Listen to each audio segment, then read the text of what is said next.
Pendant que j'étais en chimiothérapie, luttant pour ma vie, mon associé et meilleur ami a vidé les comptes de notre entreprise. Il ne savait pas que j'avais une dernière cartouche. Développement.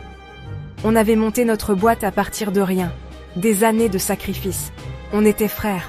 C'est ce que je croyais. Quand le diagnostic du cancer est tombé, il m'a juré qu'il tiendrait la baraque.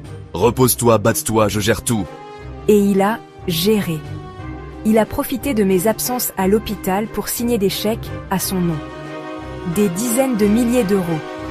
Il a transféré des clients vers une société écran qu'il avait créée. Il était en train de piller l'entreprise, pensant que j'étais trop faible, trop malade pour m'en rendre compte. Il me rendait visite à l'hôpital, l'air triste, me disant que les affaires étaient difficiles. Le salaud. N'hésitez pas à vous abonner et lâcher un like pour plus d'histoires. Enfin, j'ai guéri. Et je suis revenu. J'ai convoqué une réunion générale avec tous les employés et nos principaux investisseurs. Mon associé pensait que c'était pour annoncer mon retour. Il a commencé par un discours larmoyant sur notre combat et sa loyauté. Quand il a eu fini, j'ai pris la parole. Je n'ai pas parlé de ma maladie.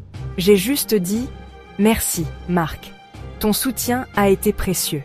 Si précieux, en fait, que j'aimerais que tu nous expliques à tous cette transaction de 50 000 € vers une société offshore dont tu es le seul bénéficiaire. » J'ai projeté le relevé bancaire sur l'écran géant derrière moi, puis un autre, et les emails, et les contrats.